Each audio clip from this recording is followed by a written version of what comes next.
Antes de Jesus escolher os seus 12 discípulos, nós lemos que ele gastou uma noite toda em vigília. Em Lucas capítulo 6, versículo 12 diz: Jesus saiu para o monte a fim de orar e passou a noite toda orando a Deus, antes de escolher seus 12 apóstolos. Estudiosos dizem que a noite toda significa 12 horas.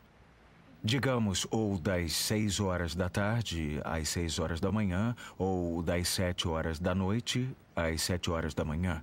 12 horas. Ele orou por 12 horas a fim de escolher 12 discípulos. 1 hora por pessoa.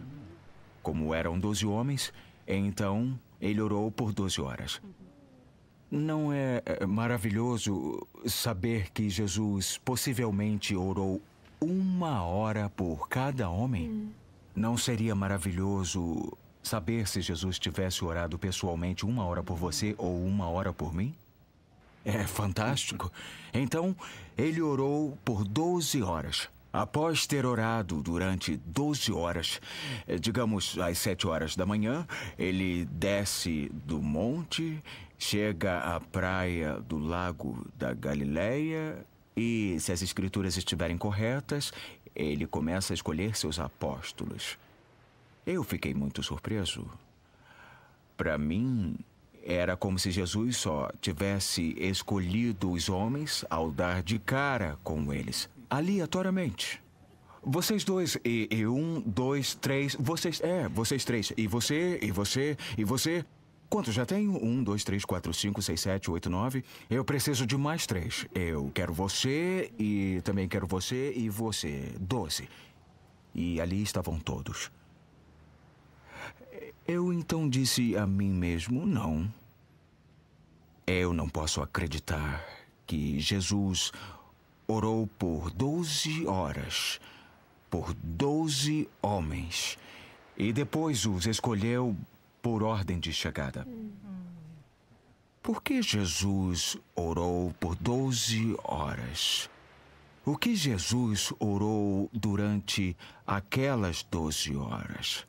Será que ele orou: meu Pai, mostre-me os melhores e maiores homens em Israel, os super-homens em Israel? Eu preciso de super-homens como apóstolos. Bom, eu me perguntei, por que ele escolheu aqueles homens assim?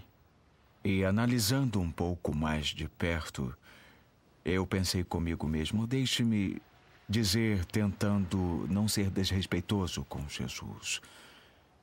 Eu não preciso orar por 12 horas e, depois de 12 horas, sair e então fazer mais escolhas assim. Olhem quem ele escolheu. Ele escolheu alguém como Pedro, o impetuoso Pedro. Um homem de pavio curto, um homem áspero, sempre agindo primeiro e pensando bem depois. Ele escolheu os filhos de Zebedeu. Eles eram esquentados. Quando os samaritanos recusaram-se a hospedar Jesus e os seus discípulos por uma noite, os filhos de Zebedeu disseram: Senhor, manda fogo do céu e consome esta vila. Jesus os escolheu. Eu pensei, que apóstolos gloriosos aqueles dois seriam, hein? Jesus disse: vós não sabeis de que espírito sois. Este não é o Espírito de Cristo. Ele os escolheu. Mas o pior de tudo, ele escolheu Judas Iscariotes. Sim, Judas o traiu. Mas a Bíblia também diz que Judas era um ladrão. E se havia alguém que sabia disso, era Jesus. E Jesus o fez tesoureiro da equipe apostólica.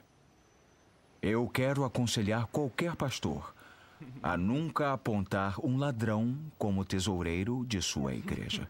Mas Jesus o fez.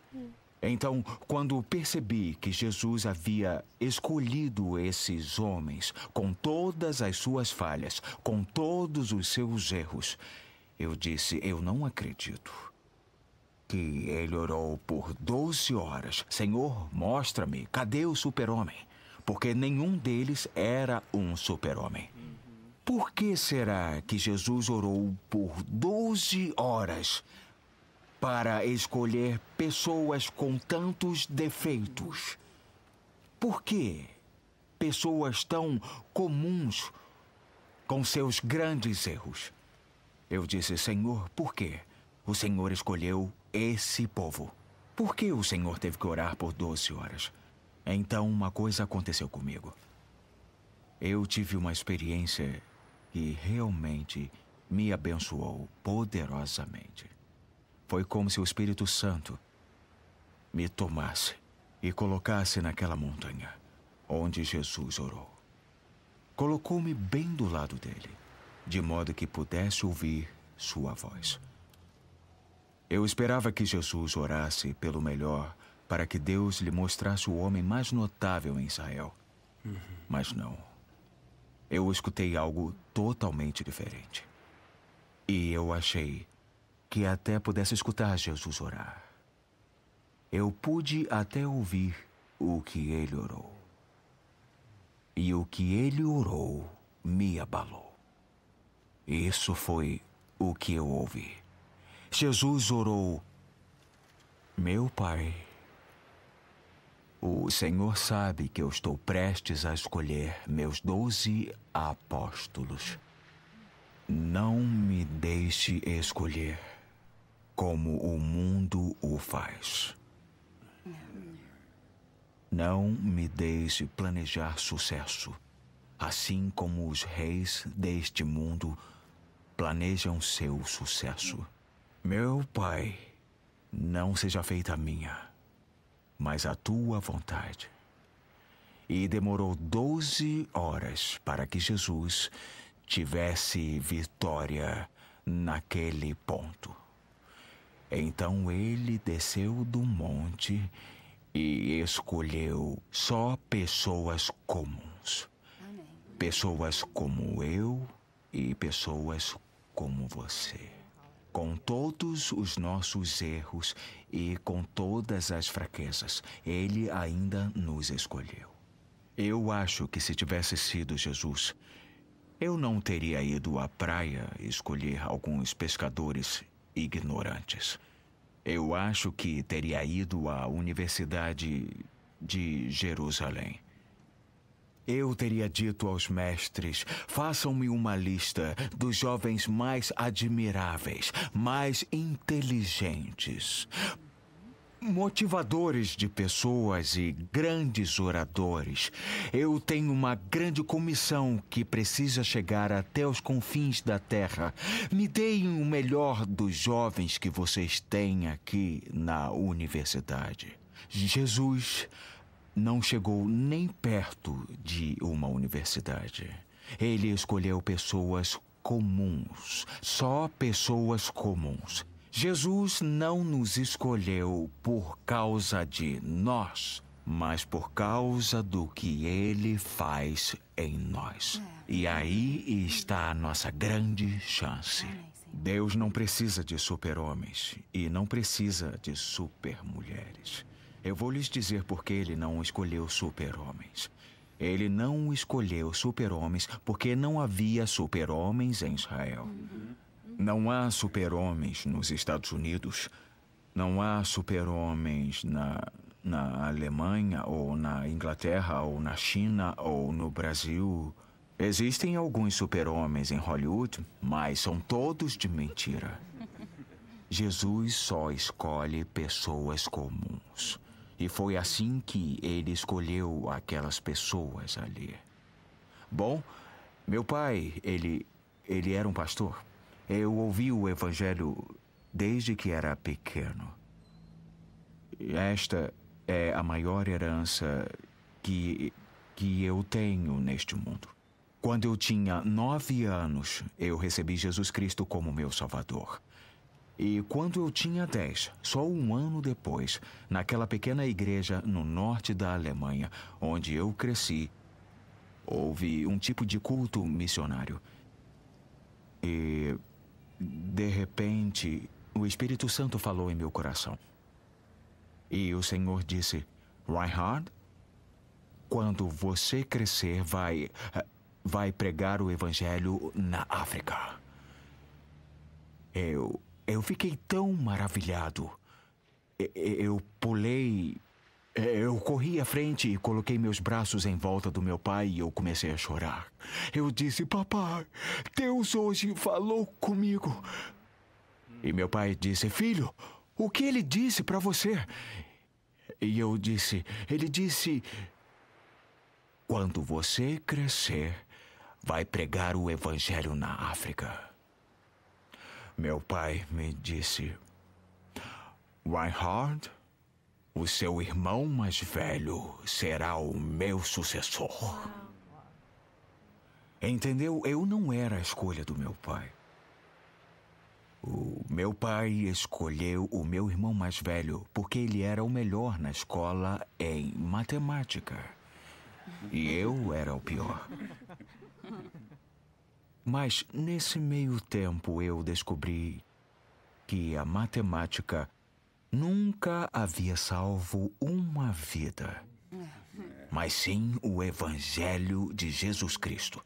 Podemos não ser a escolha das pessoas, mas Jesus está aqui para apontar o seu dedo para você e dizer: eu escolhi você para ir e pregar a palavra de Deus. Na Alemanha, temos um ditado que quando alguém não é bom em nada mesmo, dizemos: aquele ali é um zero à esquerda. A palavra alemã para isso é null. Ele é um nulo, ele é só um zero.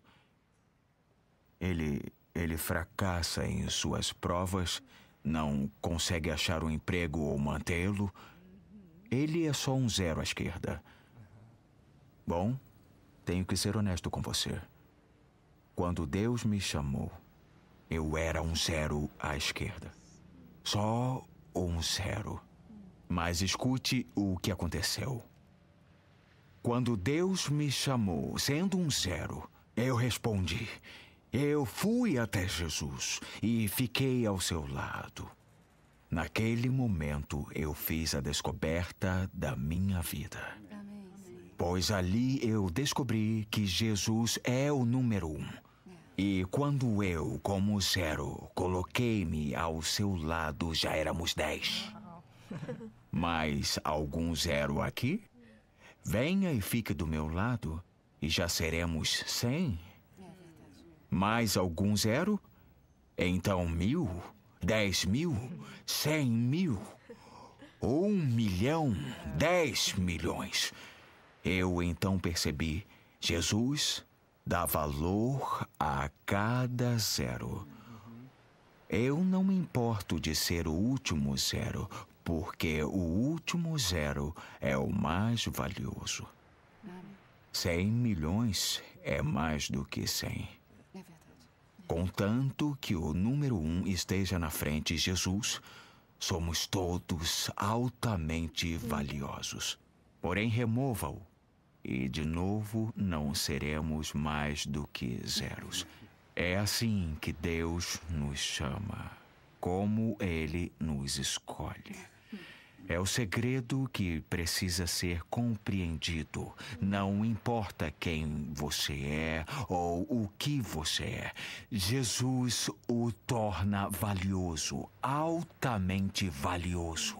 Ele lhe chama, ele capacita, ele envia e ele estará sempre com você até o final dos tempos e até os confins da terra.